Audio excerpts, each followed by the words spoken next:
In the bustling heart of Lagos Island, where the sounds of generators hummed louder than the evening call to prayer, lived Prince Erasmus of the ancient Oba lineage. His palace, a magnificent structure that had somehow survived both colonial rule and multiple military coups, overlooked the chaotic beauty of Lagos mainland. But Prince Erasmus had a problem more troublesome than Lagos traffic on a rainy Monday morning. Every person he tried to kiss turned into a yam. Not just any yam, mind you. These were the stubby, knobby, absolutely unmarketable kind that even the most desperate pepper soup vendor would reject. The type of yams that looked like they'd been designed by someone who had only heard yams described secondhand by a drunk person. The curse had begun on his 18th birthday, right after he'd blown out the candles on his cake, a towering masterpiece that had cost more than most Nigerians earned in a year. His first victim had been the palace gardener's apprentice, a cheerful young man named Connor who had been hired specifically to tend the exotic orchids his mother imported from South Africa. One congratulatory peck on the cheek, and poor Connor sprouted roots faster than a politician sprouting campaign promises. The royal family initially tried to keep the curse quiet, which in Lagos was about as successful as trying to keep a secret in a Lagos bus during rush hour. By the end of the month, half of Victoria Island knew that Prince Erasmus had the magical ability to turn people into root vegetables. The other half thought it was just another elaborate Nollywood publicity stunt. Word spread through the elite social circles like wildfire through Mushin Market. Felicia Adebayo, daughter of the Lagos State Governor and a woman so beautiful that her Instagram posts regularly crashed the server, had been the prince's most promising romantic prospect. She had money, connections, and a law degree from Cambridge that she waved around like a magic wand whenever anyone questioned her intelligence. Their courtship had been the stuff of society magazines. Erasmus would pick her up in his vintage Bentley, one of only 3 in the country, and they'd drive through the upscale neighborhoods of Ikoyi, past the towering mansions of oil barons and tech moguls. Felicia would wear designer dresses that cost more than most people's annual salary, and Erasmus would shower her with gifts, diamond earrings from Johannesburg, silk scarves from Morocco, and handbags that required their own security detail. Everything had been perfect until their third date, a romantic dinner at the most expensive restaurant in Lagos, where a single meal cost more than a teacher's monthly salary. The ambience was flawless. Candlelit tables, a string quartet playing soft jazz, and a view of the Lagos lagoon that made you forget about the floating garbage just out of sight. As the evening wound down, Erasmus leaned in for what he hoped would be their first kiss. The transformation was spectacular. One moment, Felicia was laughing at his joke about corrupt customs officials, her perfectly whitened teeth gleaming in the candlelight. The next moment, she was a lumpy brown tuba sitting in her $1,000 dress, looking like a very expensive potato that had given up on life. The restaurant staff handled it with the kind of professional discretion that only comes from years of serving Lagos's elite and their various eccentricities. They carefully wrapped Felicia the Yam in her designer dress and delivered her to the governor's mansion in a bulletproof Mercedes, along with a formal letter of apology and a promise that the royal family would cover all medical expenses should a cure ever be found. The governor, a man who had survived 3 different military regimes and countless corruption scandals, took the news with the philosophical resignation of someone who had seen stranger things in Nigerian politics. "At least she's organic," he reportedly told his wife. Next came John Okafor, the palace head cook's eldest son, a jovial young man studying hospitality management at the University of Lagos. John had the kind of infectious laugh that could make even the most serious palace guards crack a smile, and he'd grown up running through the palace halls like it was his personal playground. John had always harbored a secret crush on the prince, though he'd never dared to voice it. In a country where such feelings were often met with harsh judgment, John kept his emotions buried deeper than Lagos's foundation pilings. But when the prince began looking increasingly desperate for any romantic connection, John saw his chance. Their courtship was conducted in secret, away from the prying eyes of palace gossips and society photographers. They would meet at dawn on the quiet beaches of Takwi Bay, where the only witnesses were the occasional fisherman and the ever-present seagulls. Erasmus found John's company refreshingly honest after years of dealing with people who only saw his title and bank account. John didn't care about designer clothes or expensive restaurants. He was content to walk along the beach, sharing stories about growing up in the palace and his dreams of opening his own restaurant chain. He made Erasmus laugh in a way that felt genuine, not the practiced laughter of someone trying to secure a political alliance. Their first and last kiss happened during a sunset walk along Victoria Island Beach, just as the orange sun was melting into the Atlantic Ocean. The moment was picture-perfect, waves lapping gently at their feet, palm trees swaying in the evening breeze, the distant sounds of Lagos fading into a peaceful hum. When John suddenly sprouted roots and began developing the unmistakable brown skin of a yam, his last words as a human were, "Well, this is awkward." Even as a tuber, John somehow managed to maintain his sense of humor, which the palace botanist noted was highly unusual for cursed vegetables.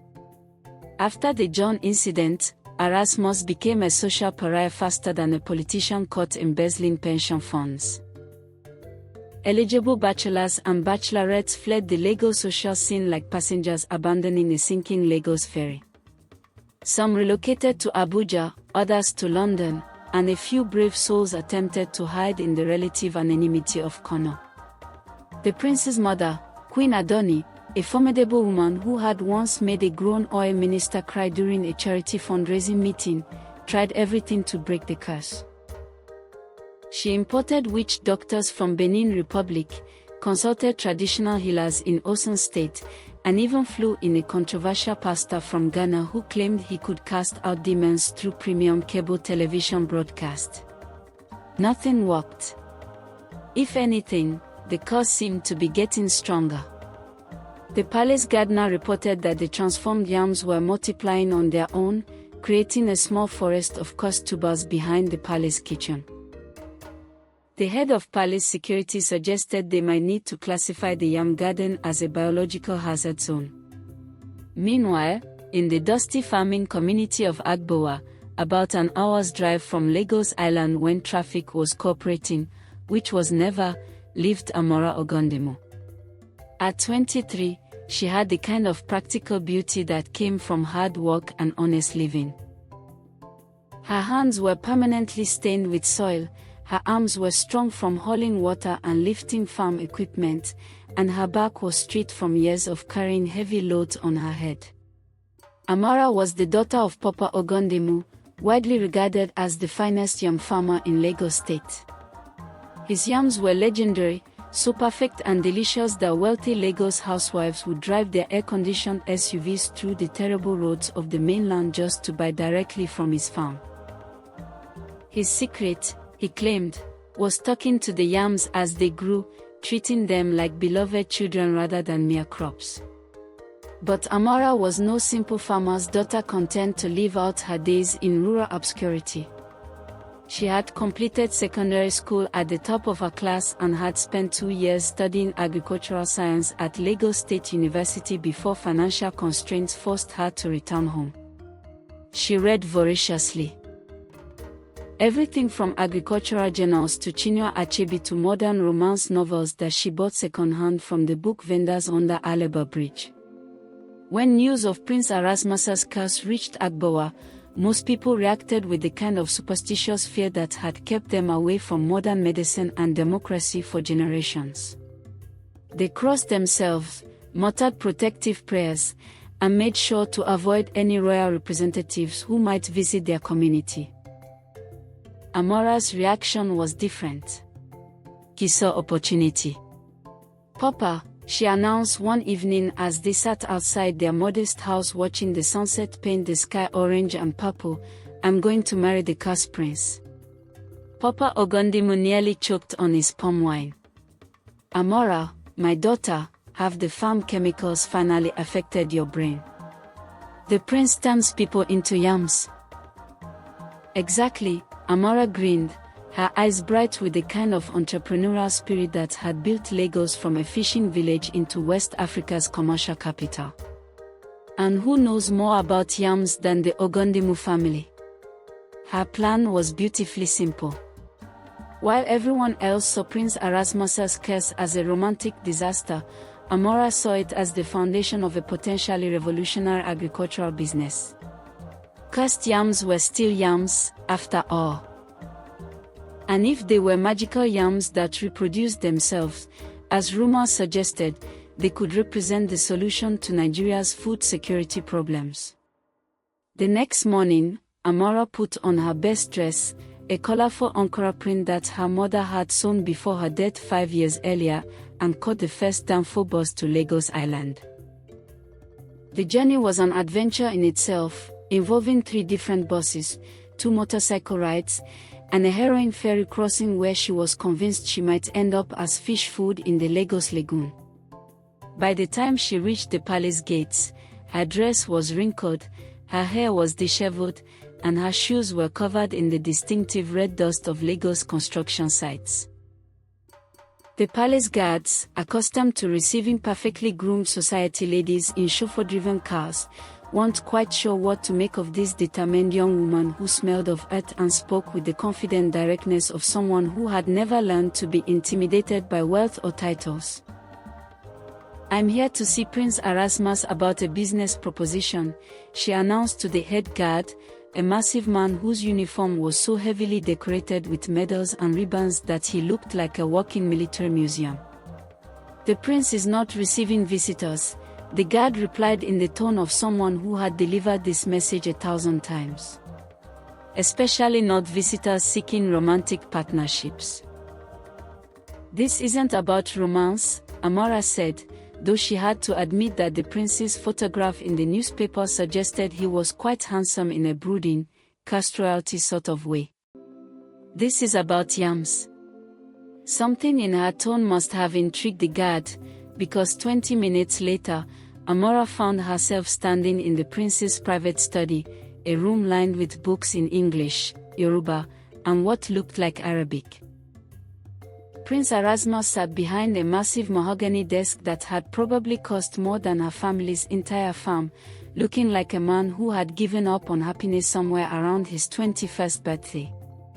He was indeed handsome, tall and lean with the kind of elegant bone structure that suggested generations of royal breeding, skin the color of polished bronze, and eyes that held the weight of someone who had accidentally destroyed every romantic relationship he'd ever attempted.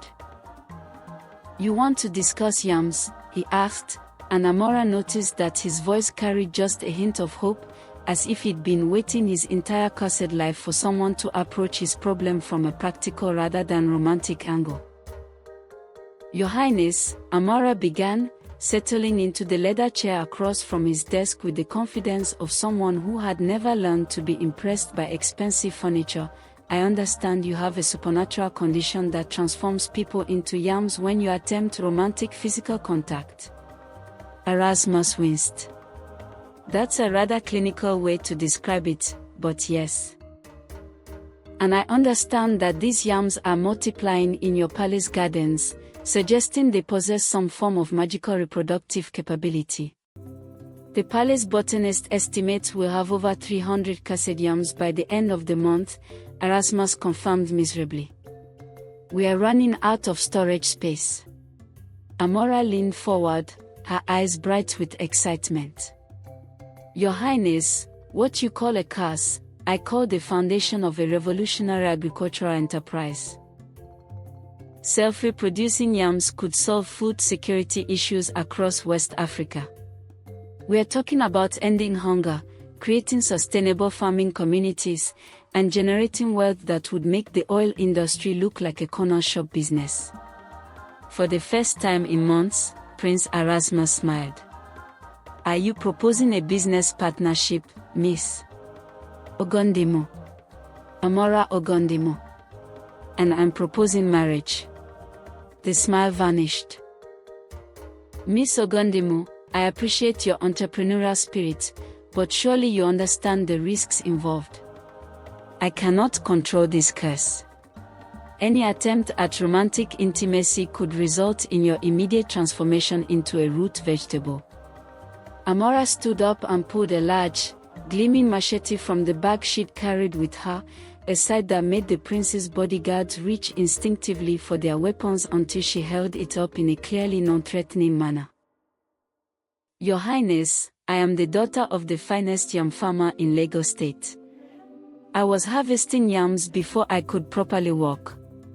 I can identify 17 different varieties of yam by smell alone, and I can calculate the market value of a yam harvest faster than a Lagos banker can calculate compound interest.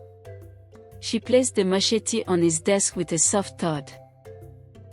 If you turn me into a yam, you will have married the most valuable, knowledgeable, and well-prepared yam in the history of Nigerian agriculture. And if you don't, you have married a woman who can turn your curse into the most profitable agricultural business in West Africa. Erasmus stared at her for a long moment. And what exactly are you proposing? A 6-month business trial period, Amara said, settling back into her chair as if she were negotiating the sale of a small farm rather than proposing marriage to cost royalty. We established the Lagos Royal Yam Enterprise. Every person you accidentally transform becomes part of our agricultural inventory.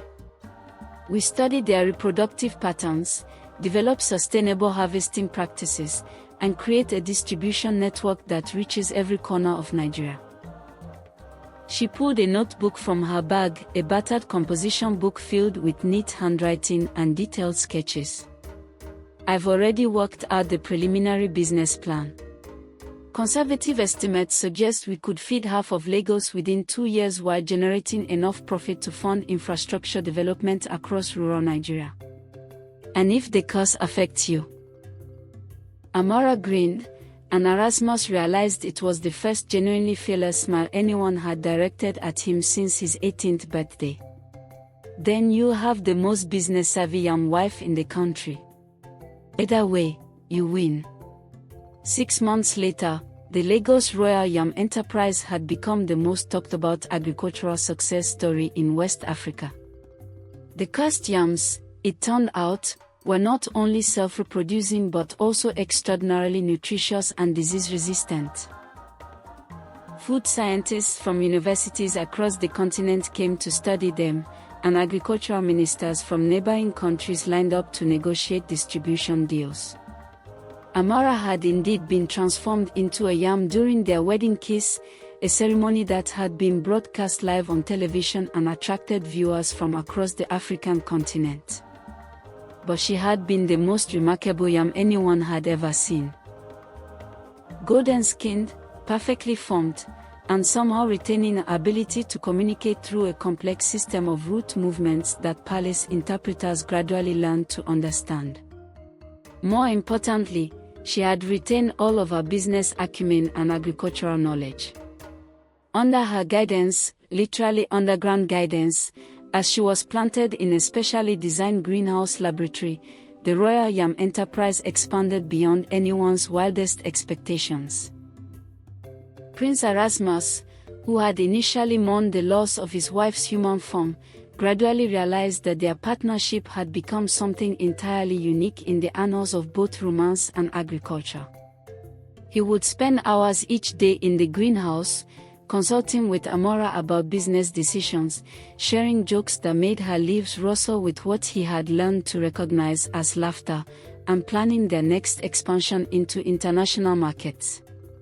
The other transformed individuals, Felicia, John, and dozens of others who had volunteered for the business after hearing about its success, formed a kind of underground advisory council. They had discovered that yam farm actually enhanced certain cognitive abilities, particularly those related to understanding soil chemistry and predicting weather patterns. Felicia, despite her initial transformation being accidental, had embraced her new role with characteristic determination. Her political connections proved invaluable even in young form, and she became the enterprise's chief liaison with government agricultural departments. John established the company's restaurant partnerships, somehow managing to develop new recipe innovations despite his plant-based existence. The Royal Yam enterprise eventually went public, with shares selling faster than Lagos land during a housing boom. International investors flew in from around the world to tour the facilities and meet the legendary Yam executives. Harvard Business School wrote case studies about their innovative management structure. The United Nations invited them to present their food security model to the General Assembly. And every evening, as the sun set over Lagos Island, Prince Erasmus would sit in his greenhouse laboratory, holding conversations with his wife and business partner about their plans to expand operations to Ghana, their concerns about sustainable farming practices, and their shared dreams of a Nigeria where no one would ever go hungry again. It wasn't the fairy tale romance either of them had originally envisioned. But it was something entirely unique. A love story that had grown into a business empire, a cause that had become a blessing, and a marriage that proved that sometimes the most unconventional partnerships create the most extraordinary results. And if the palace rumors were true, Amara was pregnant with what would become the first generation of naturally magical yams, baby tubers that could potentially revolutionize agriculture across the entire continent. Not bad for a farmer's daughter from Agbowa and a cursed prince from Lagos Island.